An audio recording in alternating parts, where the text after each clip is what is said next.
Hello, good afternoon, colleagues, and welcome to this press conference for the launch of the World Trade Report, which is our flagship annual report. And I'm Ismail Ejeng, so I'm the Director of Communications here at the WTO. And as the WTO marks its 30th anniversary this year, the report highlights the theme of trade and inclusiveness, exploring how global trade can be a tool for greater economic inclusivity. Joining me today to speak about it is our chief economist, Ralph Ossa. And Ralph is with Roberta Pierre Martini and Jose Antonio Montero, who are the coordinator of this year's report. In terms of the format of the press conference, Ralph will start with short opening remarks, and then we'll open it to questions from people here in the room and also online. Please note that interpretation is available in English and in French and Spanish, both in the room and for our online participants. We'll take the questions following Ralph's remarks. So without further ado, I'll hand over to Ralph for his opening remark. Ralph. Thank you very much, Ismaila. Welcome, everybody. Thank you so much for your interest in our report.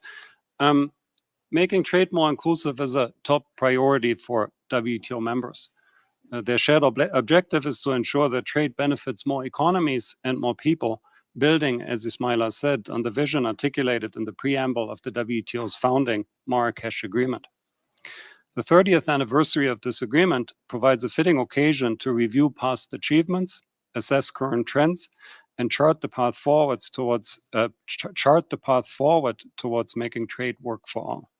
This is precisely what we aim to do with this year's World Trade Report.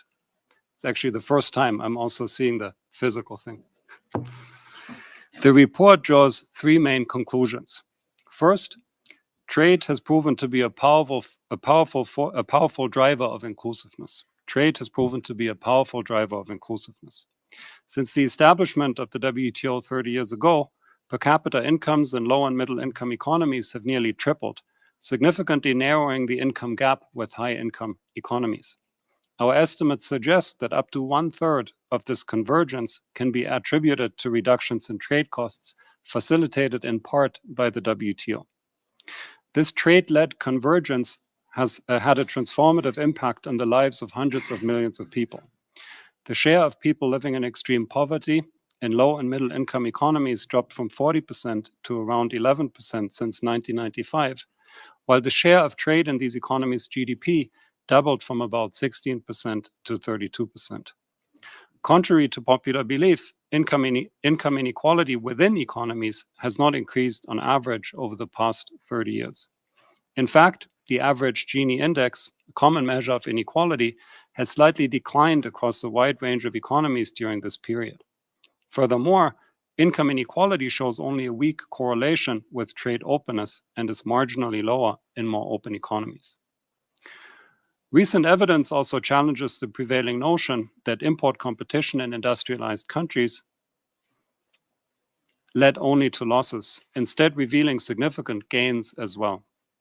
In the US, for example, income declined in some manufacturing regions due to increased trade with China, but regions specializing in agriculture and services saw gains. Now let me turn to the second main conclusion of the report. Too many economies and people are still left behind. Income convergence has been uneven, leaving some economies behind. 1/3 of low and middle income economies, representing 13% of the global population, grew slower than the average high income economy in per capita terms, leading to divergence rather than convergence.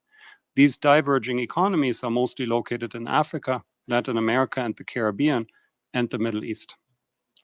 Although each diverging economy has its unique characteristics, they can generally be grouped into two categories. 3/4 of these economies have trade participation levels below the average for their income group. The remaining quarter, despite having relatively high trade participation, is predominantly specialized in commodity exports. Consequently, the report identifies low trade participation and high commodity dependence as critical trade-related risk factors for economic divergence. High trade costs are a major reason for the low trade participation observed in some diverging economies. The issue partly stems from trade policies, including high compliance costs associated with foreign standards and incomplete implementation of trade facilitation measures. Additionally, domestic factors such as underdeveloped physical infrastructure and inefficient infrastructure services play a significant role in hindering trade. Resource-rich economies often face difficulties diversifying beyond their main export commodity, a challenge commonly referred to as the Dutch disease. This phenomenon occurs when lucrative commodity exports undermine the development of competitive manufacturing, agriculture, or services sectors. Barriers to foreign direct investment, including explicit restrictions and soft factors such as an unfavorable investment climate, further exacerbate this challenge. Just as too many economies are left behind, so are too many people. One aspect that receives particular attention is within-country income inequality, which despite the slight decline over the last 30 years, remains high in absolute terms. It is thus understandable that discussions about trade and inclusiveness are often framed as debates about trade and income inequality. However, as we have established, trade integration is not strongly correlated with income inequality. It increases income inequality in some economies while reducing it in others. A more helpful approach is to examine how fairly the gains from trade are shared.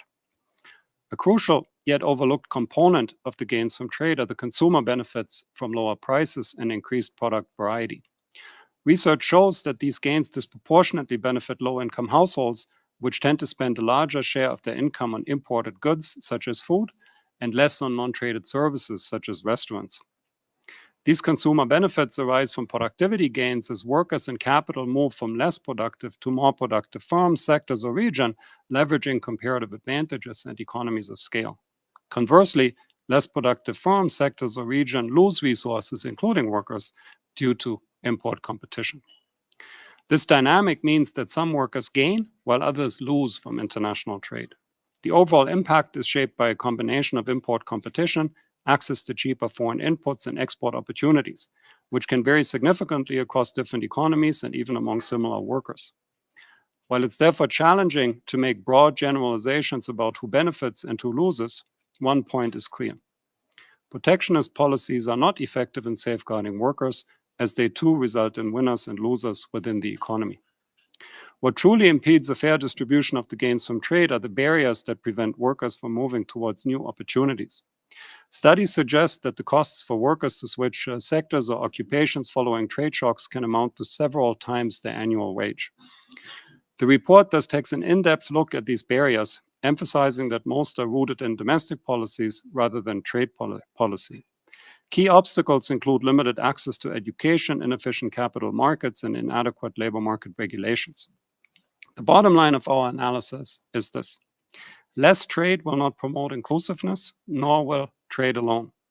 True inclusiveness demands a comprehensive strategy, one that integrates open trade with complementary domestic policies and effective international cooperation. And that's the third main conclusion of the report. For the WTO, the immediate priority is to uphold an open, predictable, and non-discriminatory multilateral trading system, a task that is becoming increasingly challenging in today's complex environment. This includes restoring a fully functioning and accessible dispute settlement system, a goal that WTO members are actively pursuing. However, the report also underscores the importance of policy coherence. The complex trade and challenges we face today, given by mega trends like climate change, digital transformation, and geopolitical tensions, demand a WTO and approach. This approach involves collaboration with other international organizations to ensure that trade policies are effectively integrated with broader domestic and international policy frameworks. Digital trade, for example, presents significant opportunities for less integrated economies, but also for micro, small, and medium-sized enterprises and women. Realizing these opportunities requires open trade combined with complementary investments in areas such as education and digital infrastructure. International initiatives that leverage the unique expertise of different international organizations can thus play a critical role in fostering more inclusive trade. To conclude, let me reiterate the report's three main findings. First, trade has a proven track record as a powerful driver of inclusiveness. Second, despite the success, too many economies and individuals remain excluded from its benefits. And third, bridging this gap necessitates a comprehensive strategy one that integrates open trade with complementary domestic policies and fosters greater international cooperation. Thank you very much for your attention, and thank you also to the team, of course, for preparing the report. Thank you, Ralph, for this comprehensive introduction. So now we'll open it up to questions. If you have a question, just please raise your hand and announce your organization. So, Amity, you have the first question.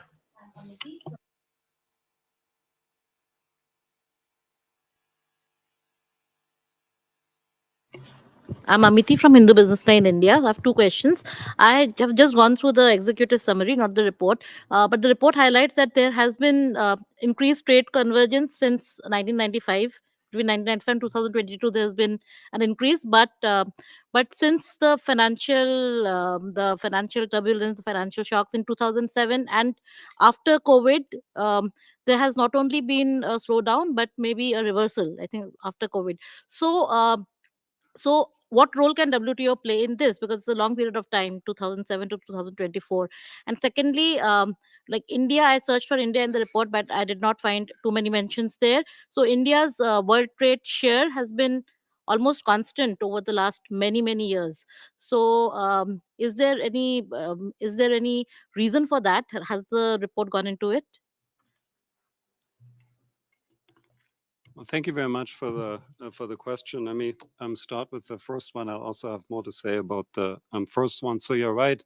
One of the most striking findings of the report is a correlation between the speed of convergence of low and middle income economies on the one hand, and high income economies on the other hand, and how that speed of convergence is correlated to trade integration. And as you rightly noted, that speed of convergence is increasing until the global financial crisis, and then it's decreasing. It's still positive, but it's decreasing. And then, when we hit the pandemic, for some time, it was also reversed. So the question is, what can the WTO do to kind of reignite this dynamic, this convergence dynamic? And we basically, beyond, just maintaining an open, predictable, and rules-based multilateral trading system, the report identifies kind of three main areas where the WTO can help. One area is just the implementation of existing WTO rules and commitments. For example, if you look at the trade facilitation agreement, it's extremely beneficial to international trade. It has already increased global trade flows by $231 billion US dollars. But the implementation rate in some developing countries, particularly least developed countries, is not so high. So we can do more there. Then also the second, so besides improving the implementation of agreements, of course, we also need to update our rule book. And as you know, members are also working on that. I mean, the future of trade, we always say, is as in services, is digital and is green. And we need to make sure that our rules also reflect this future. I think members have made important progress in that direction. We have a services domestic regulation, at least plurilateral agreement, investment facilitation for development, fisheries subsidies agreement, and so on and so forth, e-commerce stabilized text.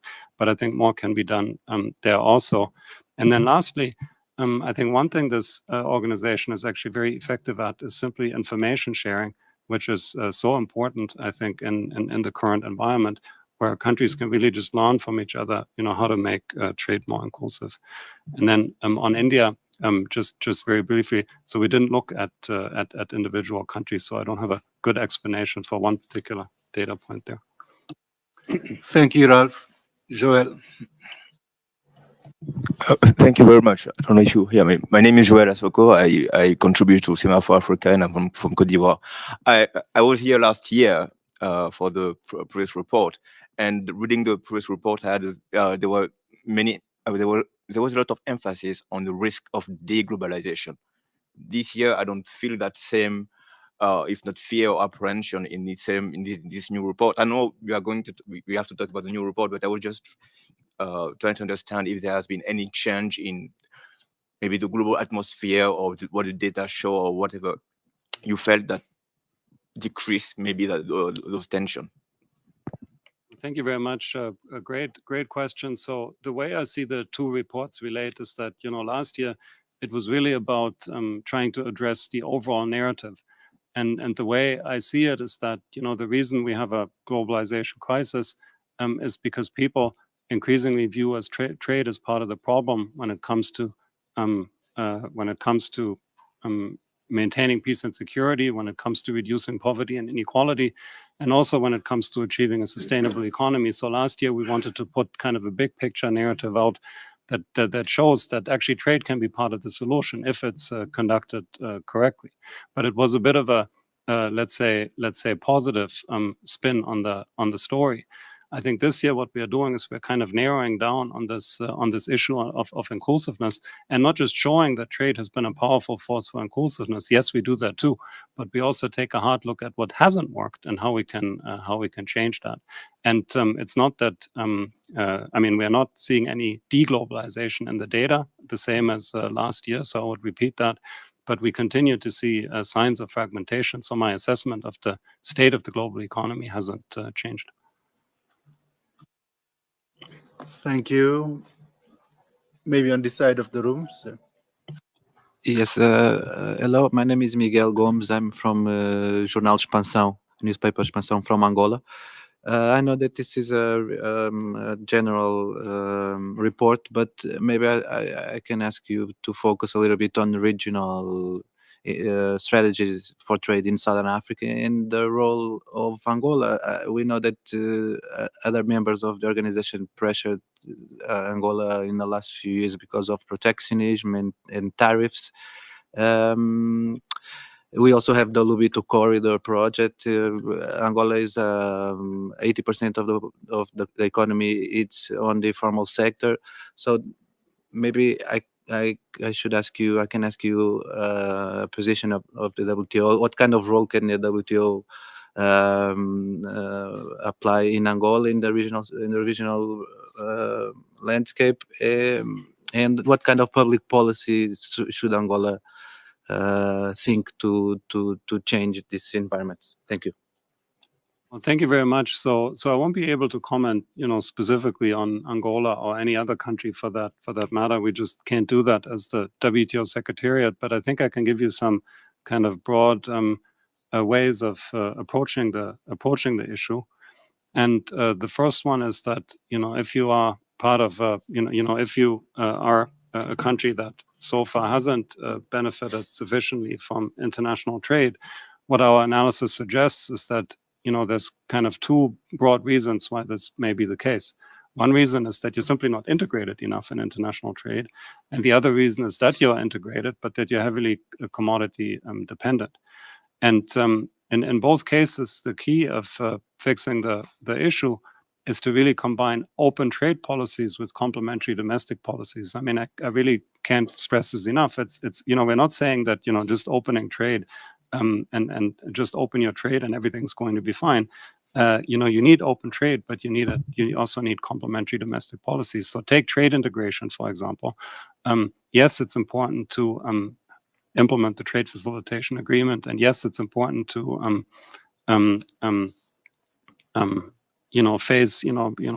have low tariffs and so on.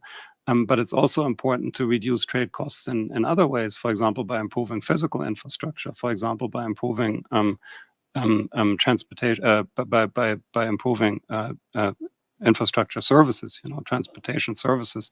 And similarly, if you think about diversifying the economy, I mean, yes, it's important that we have no tariff escalation, and yes, it's important that we take the investment facilitation measures, for example. But it's also important just to have a good business climate and investment climate where foreign investors want to invest in. So unfortunately, trade is not a silver bullet, but at the same time, I think the report shows that without trade is also going to be very difficult. So it's kind of, let's embrace trade, but let's do more than that would be my general take. Thank you, Ralph. I will take two questions online before coming back to the room. Hannah Moniken. Hannah, you have the floor.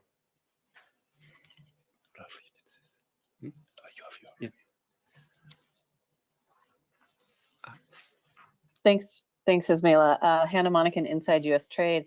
I wanted to ask about nearshoring and friendshoring. Obviously, this is something that a number of countries have kind of started to pursue, including the U.S. With the priority of diversifying supply chains, but clearly aiming for such diversification to be sort of centered in certain sectors and certain areas, like in the U.S.'s case, South and Central America and Southeast Asia.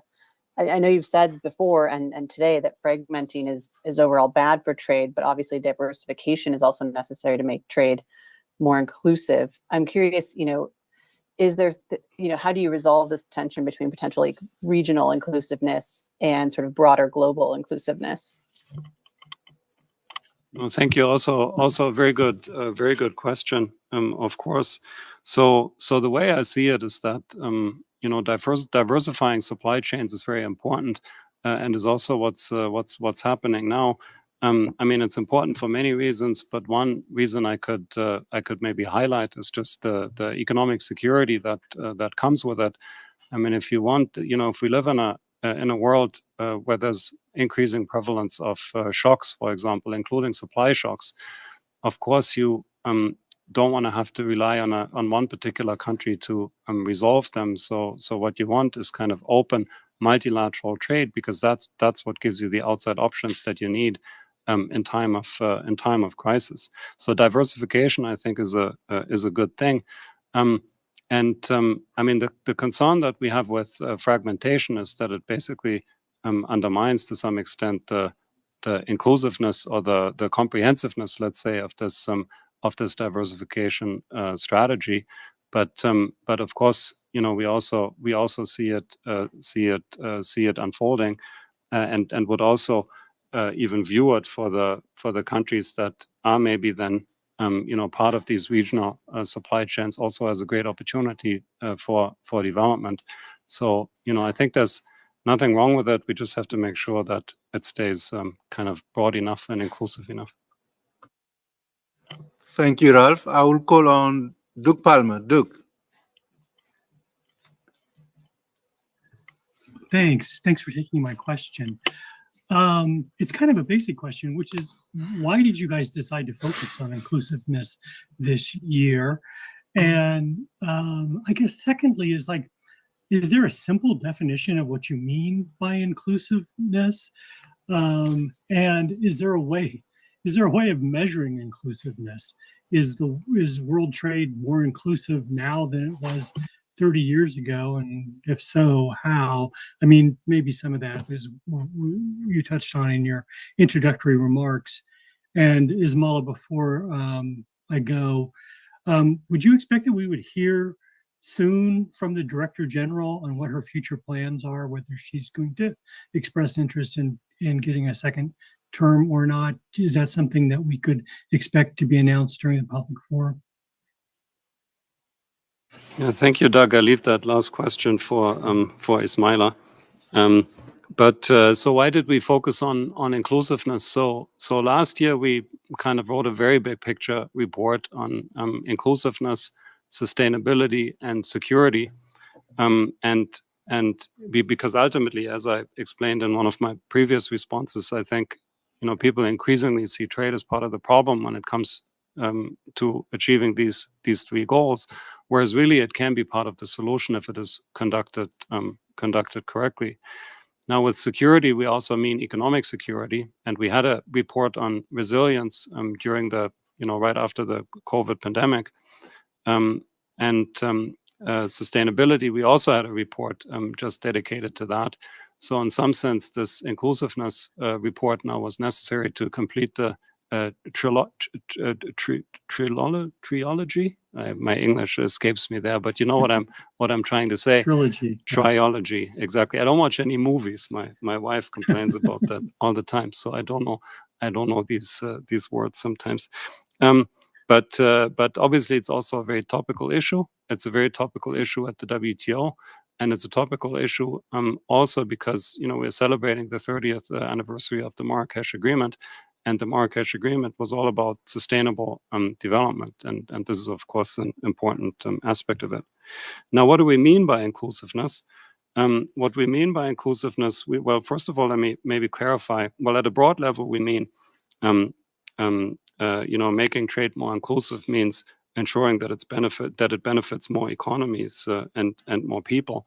And in the report, we kind of highlight that there's two dimensions of this. One is the between country inclusiveness, and the other one is the within country inclusiveness. And the measures we adopt in the report. So for between country inclusiveness, we just look at the growth rate convergence. So how much, how much faster do low and middle income countries grow relative to high income countries?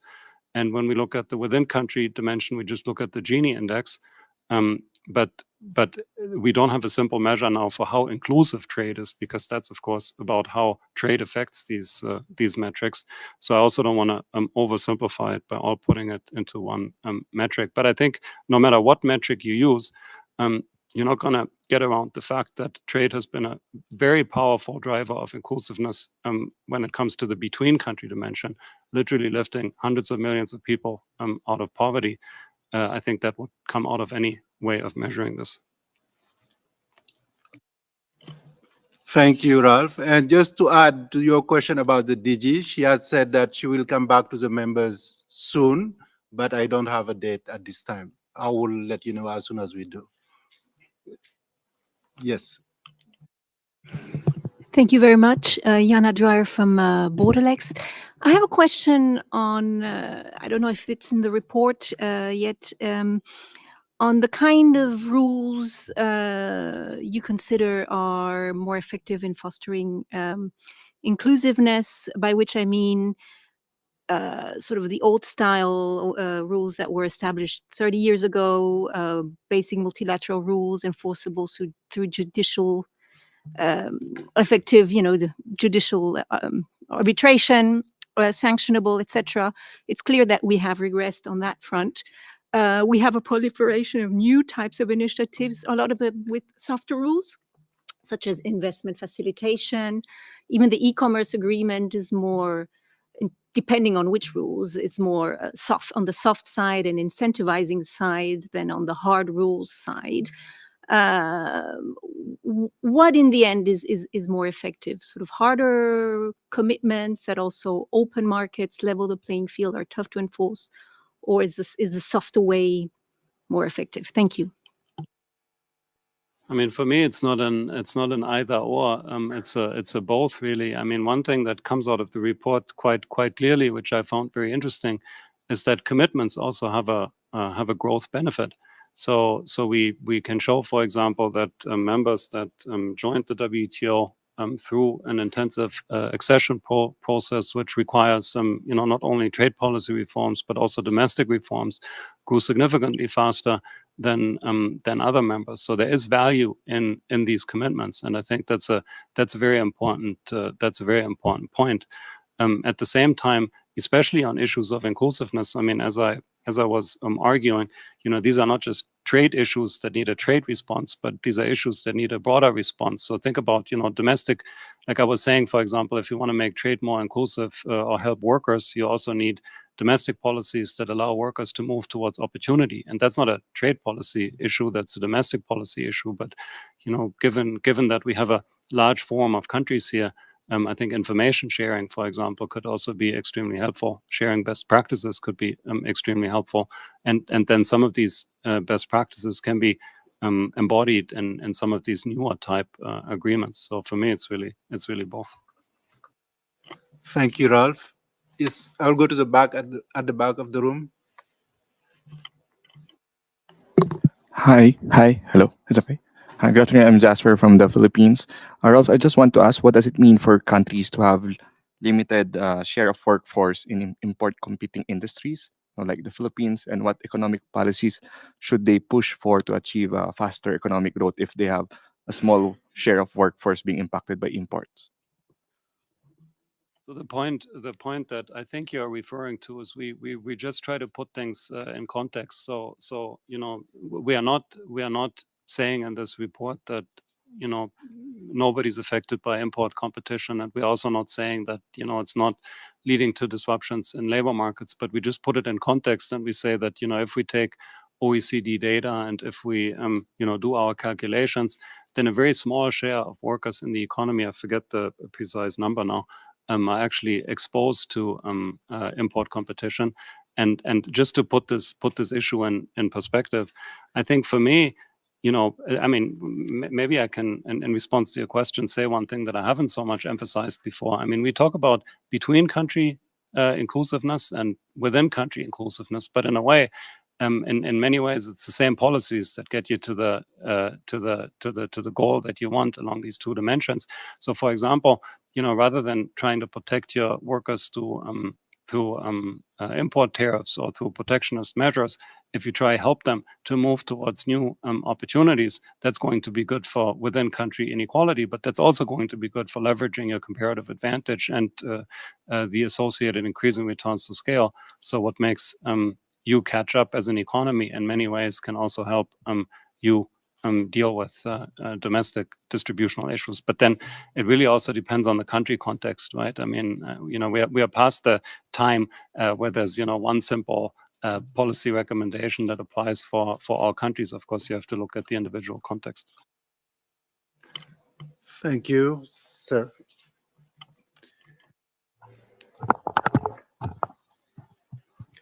Thank you. Well, Mr. Osa, I'm Timothy. I'm from the Fiji Times in the South Pacific. So the country where I come from is faced with a lot of challenge. Some of them are evolving. Right now, climate change is a big one for us. That could eventually affect trade for a country that is so limited at the moment. We are big on agriculture and fisheries. Right now, we are now going into the services industry where we are losing our people to go overseas to work in the service industry like aged care and similar industries. My question is, how is the WTO, whether it has factored climate change into trade, and how that can be facilitated for Fiji and the South Pacific, because this is a real issue for us. And second, how would you define re-globalization for countries like ours? Thank you very much. Also, a big question and an important question. Let me maybe start with a more general thought on this topic, and then we can see if it applies to your particular country. So one thing that we strongly believe and have also emphasized now in multiple reports is that trade can be part of the solution when it comes to climate change. So most people, when they think of trade, they think of when they think of trade, they think of transport. When they think of transport, they think of transport emissions and kind of come to the conclusion that trade must be bad for the environment. What they don't appreciate is that much of the trade-related emissions are actually production emissions, and there's large variation in production emissions across countries. So trade, to the extent that it allows you to source from a greener origin, can actually be part of the solution. And we have all sorts of work documenting that it can actually be a really important part of the solution. So what this means, though, then if you look at an individual country, or maybe I need to explain a little bit more. So one thing that we looked at, not in this report, but in another work, is we said, well, let's suppose the world economy is moving in a more sustainable direction, guided by some sort of environmental policy, let's say a carbon tax. Then, of course, what this means is that countries are going to specialize not just according to their economic comparative advantage, but also according to their environmental comparative advantage. So what you want to look at as a country that is trying to get ready for this sustainable future is you want to ask yourself, well, what are the relatively low emissions industries that I have, and maybe try to exploit that comparative advantage.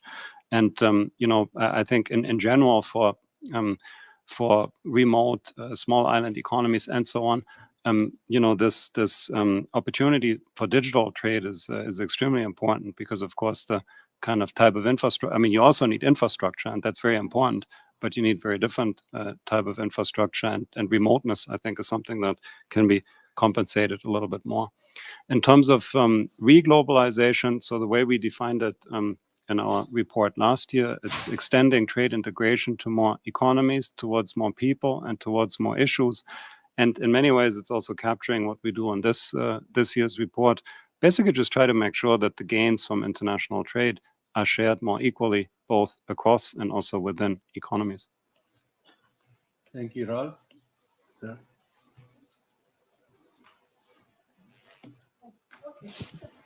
Hello, do you hear me? Okay. My name is Mutiu Ajibinuru from Agence Ecofin. I have two questions. Among other things, the report talks about the benefits of trade for inclusion and higher income for developing countries. But for continents like Africa to benefit from global trade, I think they need to learn how to trade with themselves, with each other. But right now, it's not really the case. I think less than 20% of African trade is with other African countries. How does first, did the WTO succeeded in identifying the reasons why intra-African trade is so low, and how does your organization plan to help these countries better integrate commercially? And the second question, right now, the artificial intelligence is becoming a big game changer in global economy, and we can believe that it will also be a game changer in trade, specifically digital trade. Do you think that developing countries and specifically African countries are ready today to fully take advantage of the potential of artificial intelligence in trade? Thank you. Yeah, thank you very much. You're all asking very comprehensive and very interesting questions. So, I mean, first of all, one thing that we do also confirm in the report is exactly what you described, that African countries have an unusually low share of intra-continental trade, which suggests that the intra-continental trade costs are also disproportionately high. Or let me say it a little bit differently. There's kind of two reasons for that, which also I think intersect with or overlap with some of the things that I already talked about. So one reason is just high trade costs internally, which to some extent are related to trade policy, but to some extent also are just related to physical infrastructure and infrastructure services. But they're also related to sectoral specialization. Of course, if you're kind of a commodity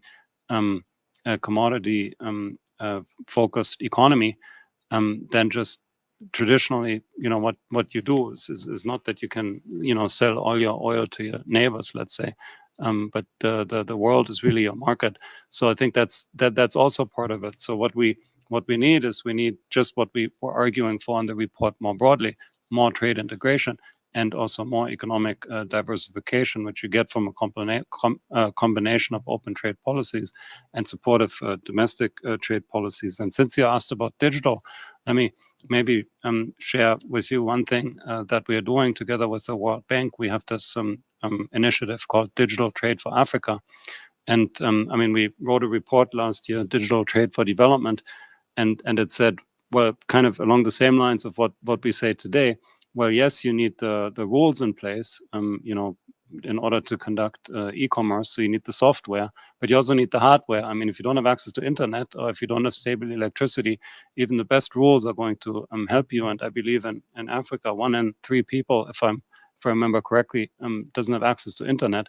So of course you need to also fix that. And we teamed up with the World Bank to do some kind of pilot projects in that regard, where we kind of work on the software, if you will, and they help with the hardware. So I think that's exactly the type of international cooperation that one needs to address this challenge in a comprehensive way.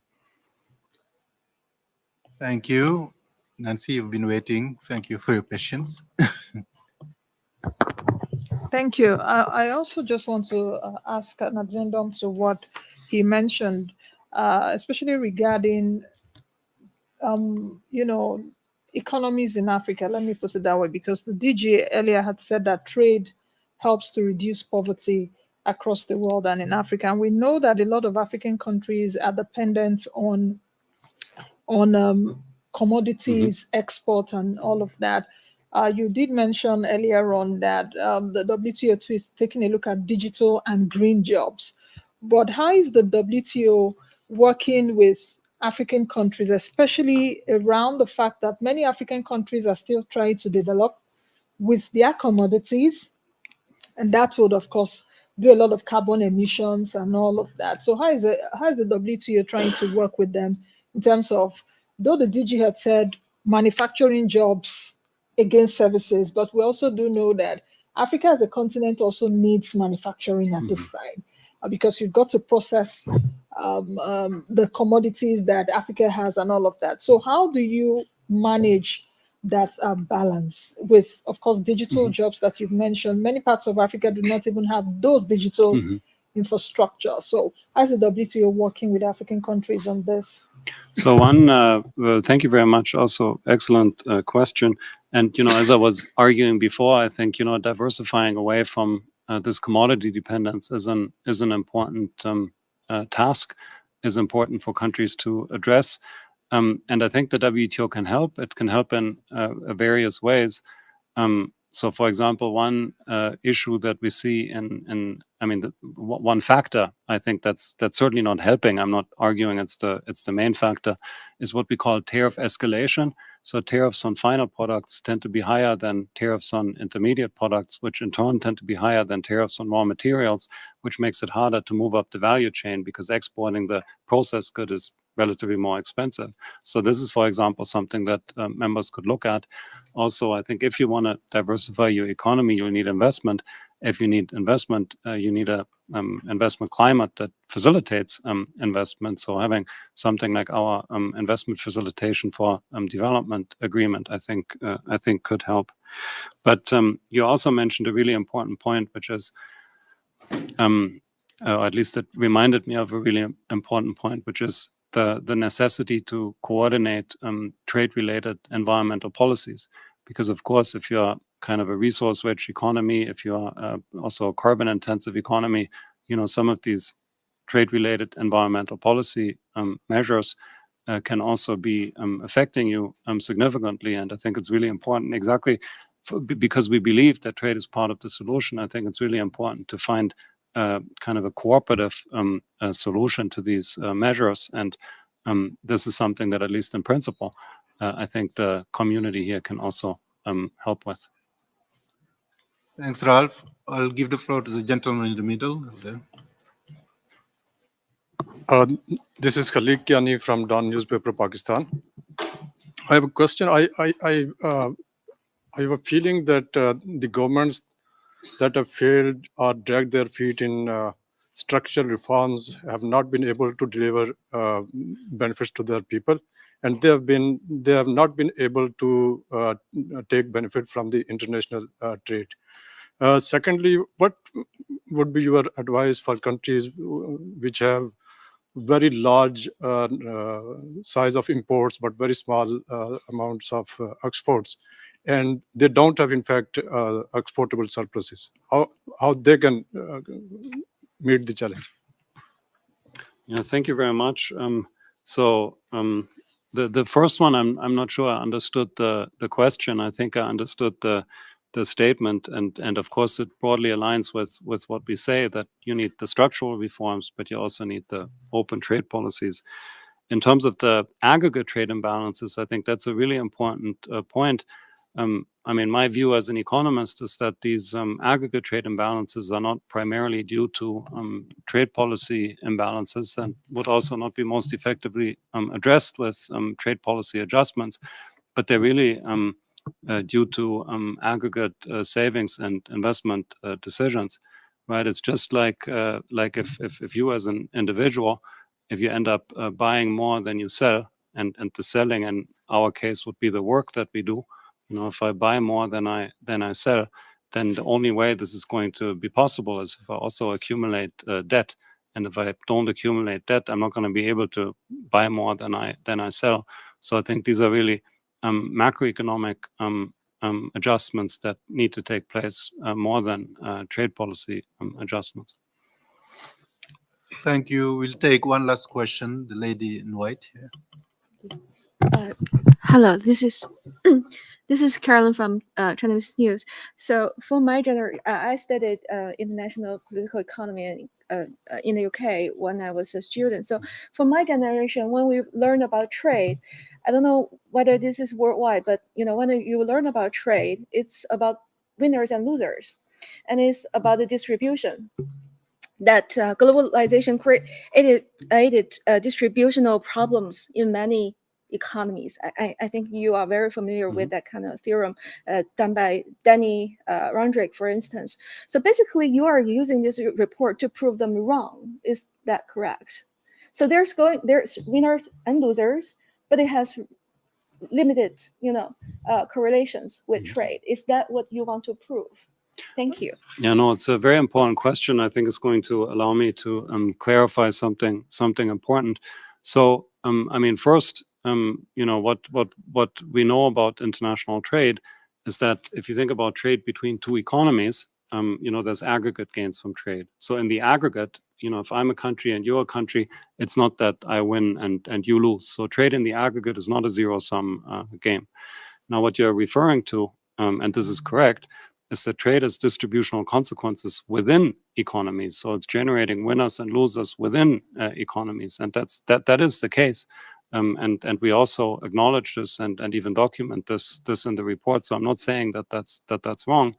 What I'm saying is that the winners are not always the rich ones, and the losers are not always the poor ones. So trade liberalization doesn't necessarily increase income inequality, because in much of the public debate, is at least my impression, that trade is always associated with making the world more unequal. But in many parts of the world, or at least in some parts of the world, trade is also empowering the poor ones and not the rich ones.